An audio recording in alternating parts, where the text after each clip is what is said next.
9 नवंबर की बात है। दोपहर के यही कोई 2:30 बजे थे। नवी मुंबई के उपनगर पनवेल सिटी पुलिस थाने के थाना प्रभारी अजय कुमार लांडगे को एक अहम खबर मिली। खबर यह थी कि पनवेल के hotel Sameer lodging and boarding के कमरा नंबर 101 में कोई बड़ा हादसा हो गया है। कमरे के अंदर ठहरे एक दंपत्ति और उनकी 2 वर्षीय बच्ची की स्थिति कुछ ठीक नहीं है। यह जानकारी मिलते ही थाना प्रभारी अजय कुमार लांडगे अपने सहायक इंस्पेक्टर शत्रुघ्न माली, महिला IAS सरिता मुसले और कांस्टेबल योगेश मेड़ को अपने साथ लेकर होटल लॉजिंग एंड बोर्डिंग की तरफ रवाना हो गए। यह होटल नवी मुंबई पनवेल का एक जाना माना होटल था। उस होटल में इस प्रकार की यह पहली घटना थी, इसलिए होटल का पूरा स्टाफ परेशान था। जब यह खबर लोगों के बीच फैली तो होटल में गहरे लोगों में हलचल मच गई। वे लोग होटल के कमरा नंबर 101 के सामने आकर जमा हो गए। कमरा नंबर 101 होटल की पहली मंजिल पर था। पुलिस जब उस कमरे में गई तो डबल बेड पर एक महिला और एक पुरुष के अलावा एक बच्ची चित अवस्था में पड़े थे। निरीक्षण में पता चला कि महिला और पुरुष की सांसें तो धीमी गति से चल रही थी, लेकिन बच्ची की सांस थम चुकी थी। उसके मुंह से झाग निकल रहे थे और पूरा बदन नीला पड़ गया था। कमरे से उठती कीटनाशक दवा की गंध से पुलिस को यह समझते देर नहीं लगी कि आखिर मामला क्या था।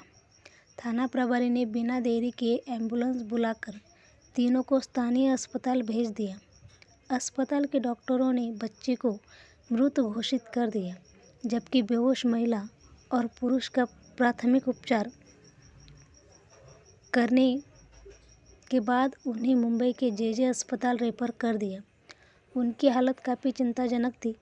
मामला गंभीर था। थाना प्रभारी किसी प्रकार का जोखिम नहीं लेना चाहते थे, इसलिए उन्होंने मामले की जानकारी वरिष्ठ अधिकारियों को दे दी और घटनास्थल के निरीक्षण में जुट गए। उन्होंने होटल मैनेजर और वहां के कर्मचारियों से पूछा तो मालूम पड़ा कि वे लोग उस होटल में 2 दिन पहले आकर रह रहे थे। होटल के रजिस्टर में उन्होंने अपने आप को दंपति के रूप में दर्ज करवाया था। वे लोग कौन थे, कहाँ से आए थे, यह जानकारी पुलिस को उस होटल के रजिस्टर और उनके कमरे की तलाशी के दौरान मिल गई। ये लोग मूल रूप से केरला के रहने वाले थे। थाना प्रभारी अजय कुमार लांडगे अभी घटनास्थल का निरीक्षण कर ही रहे थे कि सूचना पाकर पुलिस के वरिष्ठ अधिकारी भी वहां आ गए। उनके साथ फॉरेंसिक टीम भी थी। फॉरेंसिक टीम ने मौके से सबूत जुटाए। इसके बाद थाना प्रभारी ने होटल का कमरा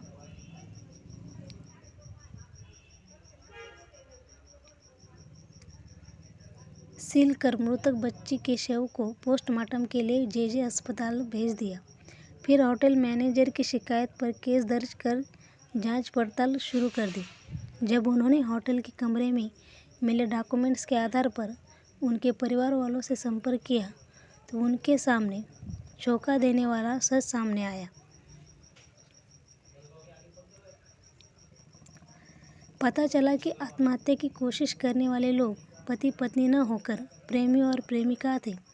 उनका नाम लीजी कुरियन और वसीम अब्दुल कादिर था और मृतक बच्ची जोहना थी।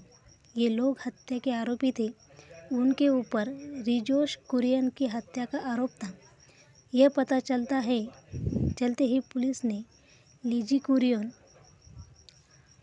और वसीम अब्दुल कादिर को हिरासत में ले लिया। ये लोग केरल के जिला इडुक्की के थाना संथनपारा के रहने वाले थे, इसलिए पनवेल पुलिस ने यह जानकारी संथनपारा पुलिस को दे दी। आपराधिक जानकारी पाते ही केरला के थाना संथनपारा के IAS विनोद कुमार अपनी टीम के साथ पनवेल पहुंच गए। उनके साथ मुंबई पुलिस की कस्टडी में अभियुक्तों के परिवारों वाले भी थे। पनवेल नवी मुंबई की पुलिस और केरला पुलिस टीम ने जब संयुक्त रूप से मामले की तफ्तीश की तो कहानी कुछ इस तरह सामने आई। 36 वर्षीय रिजोश कुरियन केरला के जनपद इडुक्की के थाना संथनपारा के एक छोटे से गांव में रहता था। वह उसी इलाके के एक बड़े रिजॉर्ट में काम करता था। परिवार में उसकी पत्नी लीजी कुरियन के अलावा एक बेटी थी, जोहना लीजी।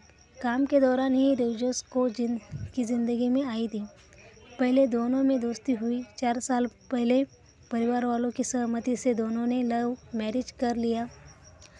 शादी के बाद लीजी और रिजोश कुरियन का दाम्पत्य जीवन सुचारू रूप से चलने लगा। रिजोश जिस रिसोर्ट में काम करता था वहाँ उसका वेतन बहुत ज़्यादा नहीं था, लेकिन इतना ज़रूर था कि किसी तरह घर का खर्चा चल जाता था। घर में कभी आर्थिक परेशानी होती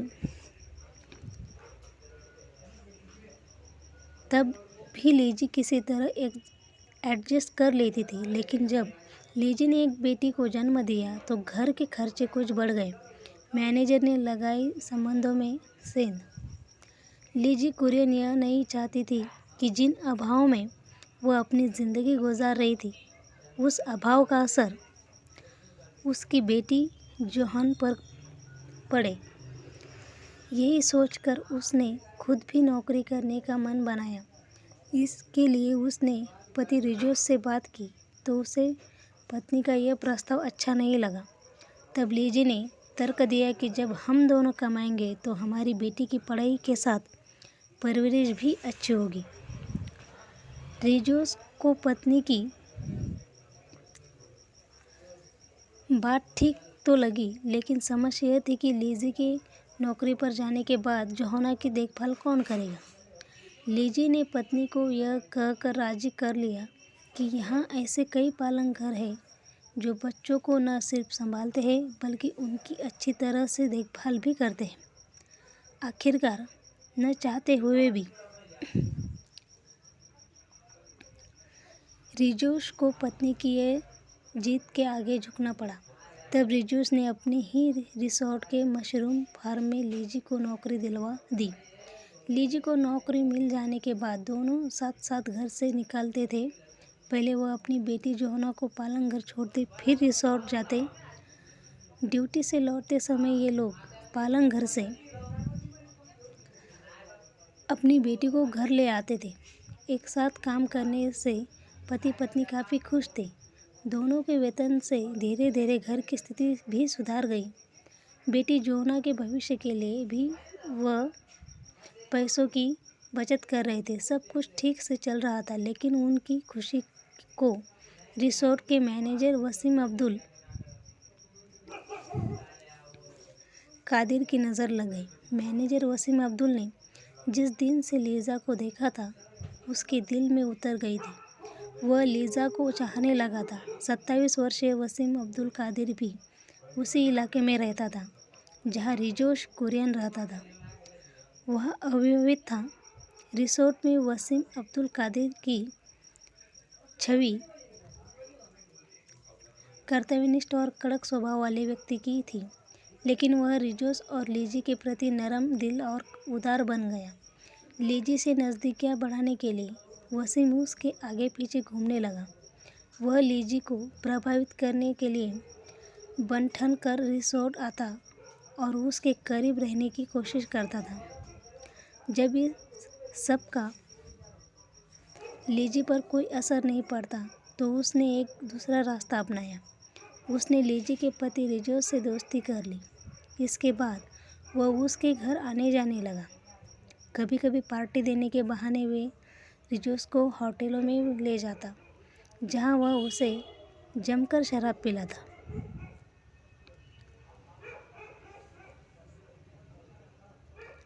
जब रिजोश शराब के नशे में धुत हो जाता था तो वसीम उसे छोड़ने के बहाने उसके घर आ जाता था। घर पहुंचकर वह लीजी से सहानुभूति बटोरने के लिए कहता कि वो रिजोश नशे में धुत सड़क पर पड़ा था, मैंने देखा तो उठाकर ले आया। रिजोश को उसके कमरे तक पहुंचाने के लिए वह लीजी की मदद लेता और उसी दौरान लीजी के बदन को स्पर्श कर लेता था। लीजी चाहकर भी उसका विरोध नहीं कर पाती थी। लीजी जब नशे में चूर रिजोस को आड़े हाथों लेती तो वह बीच बचाव करने लगता।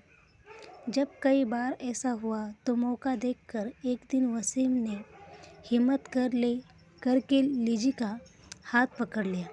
लीजी ने जब हाथ छुड़ाने की कोशिश की तो वसीम ने उसका हाथ नहीं छोड़ा और कहा, लीजी, मैं तुमसे प्यार करने लगा हूँ, मैं तुम्हारे बिना नहीं जी सकता। इस पर लीजी ने नाराज़गी जताते हुए कहा, आपको पता है कि मैं एक बेटी की माँ हूँ, इसलिए अच्छा यही होगा कि मुझे भूल जाओ। लेकिन वसीम हार नहीं मानी। वह लीजी के दिल में अपनी छवि बनाने की कोशिश करता रहा। उसकी हमदर्दी और सहानुभूति के चलते लीजी के मन में भी उसके प्रति प्यार का अंकुर फूटने लगा। धीरे धीरे उसका झुकाव भी वसीम अब्दुल कादिर की तरफ हो गया। इसके दो कारण थे। एक यह कि रिजोश अब पूरी तरह शराब का आदी हो गया था और दूसरा यह कि वह लीजी के तन मन की प्यास बुझाने में नाकाम साबित हो रहा था। पति की नाक के नीचे पत्नी की अय्याशी, यही कारण था कि लीजी ने वसीम के लिए अपने दिल का दरवाज़ा खोल दिया। इसके बाद तो वसीम बाग हो गया। दोनों के बीच नज़दीकियाँ बढ़ती गई और फिर एक दिन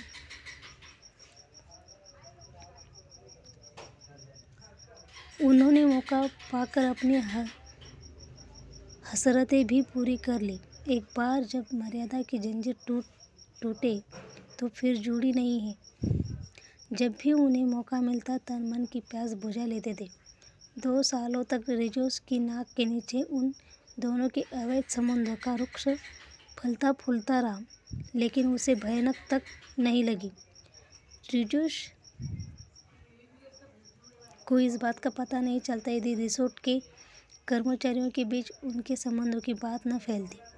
रिजोस को जब पत्नी के बहे के कदमों की जानकारी मिली तब तक काफ़ी देर हो चुकी थी। रिजोस विरोध कर नहीं सकता था, इसलिए उसने पत्नी की ही नौकरी छुड़वाकर उसे घर में बैठने को कहा। लीजी को पति की बात माननी पड़ी। इतना ही नहीं, रिजोस ने लीजी को यह भी हिदायत दी कि वह अपने प्रेमी वसीम से न मिले। मुलाकात बंद होने पर वसीम और लीजी परेशान हो गए। किसी तरह एक दिन मौका मिलने पर लीजी ने वसीम से मुलाकात की।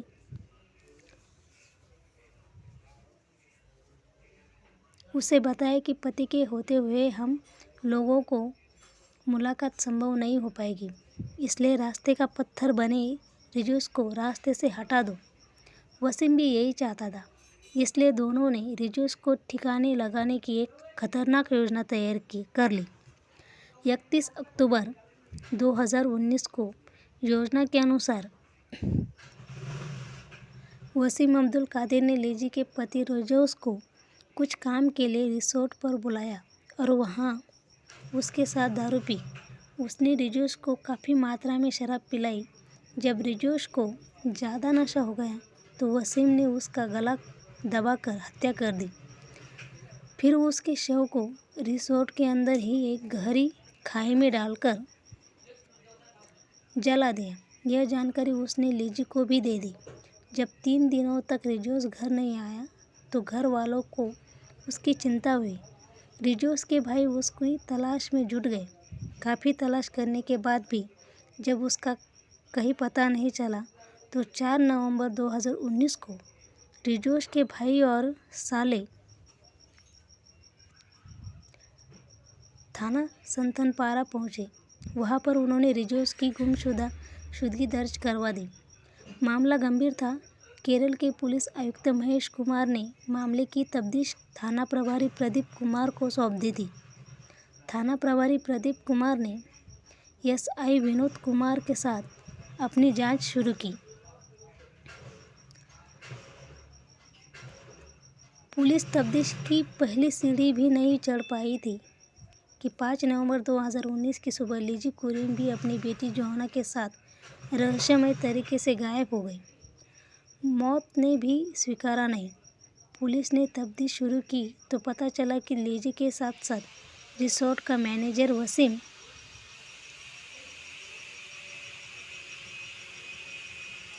अब्दुल कादिर भी गायब है। अब पुलिस के लिए मामला संदिग्ध हो गया था। पुलिस ने जब लीजी और वसीम अब्दुल कादिर का बैकग्राउंड खंगाला तो सब सच सामने आ गया। इससे पुलिस को यकीन हो गया कि रिजोश कुरियन किसी रहस्यमय साजिश का शिकार हो गया है, जिसकी तह में जाना जरूरी था। इसके लिए उन्होंने जब रिसोर्ट कर्मचारियों के साथ कई एकड़ में फैले रिपोर्ट का बारीकी से निरीक्षण किया, फलस्वरूप एक मजदूर की मदद से रिसोर्ट की एक गहरी खाई में गहरे से रिजोश का अधजल शव बरामद हो गया। 7 नवंबर 2019 को बरामद हुए रिजोश के शव की शिनाख्त कर उसे पोस्टमार्टम के लिए केरल के मेडिकल कॉलेज में भेजा दिया गया। अब यह बात पूरी तरह से साफ हो गई थी कि रिजोश की हत्या में वसीम का सीधा हाथ था। पुलिस ने इस मामले में वसीम अब्दुल कादिर के परिवार वालों पर अपना शिकंजा कस दिया और वसीम अब्दुल कादिर के भाई को हिरासत में लेकर मामले की तह तक पहुंचने की कोशिश में लग गए। 8 नवंबर 2019 को जब यह खबर पत्रकारों को मिली तो अखबारों और टीवी न्यूज़ चैनलों में सुर्खियों में छा गई। लीजी और वसीम ने यह खबर देखी तो उनके चेहरे का रंग उड़ गया। भाई की कस्टडी और मीडिया की सुर्खियों से वसीम को एहसास हो गया था कि अब उनके पास का बचाव पाना संभव नहीं है। इसके पहले कि पुलिस उन दोनों तक पहुंची, उन्हें अपने किए पर पछतावा हुआ। फलस्वरूप दोनों ने अपना जीवन खत्म करने का फैसला कर लिया। रात को घूमने के बहाने दोनों होटल अमीर समीर लॉजिंग एंड बोर्डिंग से बाहर आए। बाजार से उन्होंने कीटनाशक दवा खरीदी। इस मामले को लेकर रात भर दोनों परेशान रहे। सुबह 10 बजे उन्होंने उस दवा का स्वयं सेवन किया और उस मासूम बच्ची को भी करा दिया। बच्ची उस दवा के असर से बच नहीं पाई और उसकी मृत्यु हो गई, जबकि वे दोनों बेहोश हो गए। उन्होंने उपचार के लिए अस्पताल भेज दिया गया। बाद में वे ठीक हो गए। उधर केरल के संथमपारा थाना पुलिस के थाना प्रभारी वसीम अब्दुल कादिर के भाई का मुंह खुलवाने में कामयाब हो पाते, इसके पहले ही मुंबई पुलिस ने संथमपारा पुलिस से संपर्क कर इस मामले की जानकारी दे दी। नवी मुंबई पुलिस और केरल पुलिस ने संयुक्त रूप से मामले की तफ्तीश कर ली। लीजी कुरियन और वसीम कादिर को मीडिया के समक्ष पेश कर केस का खुलासा कर दिया। रिजोश कुरियन की हत्या के मामले में केरल पुलिस विस्तार से पूछताछ के लिए दोनों को ट्रांजिट रिमांड पर अपने साथ ले गए। दोस्तों, अगर एक कहानी अच्छी लगे तो लाइक कीजिए, शेयर कीजिए और सब्सक्राइब कीजिए।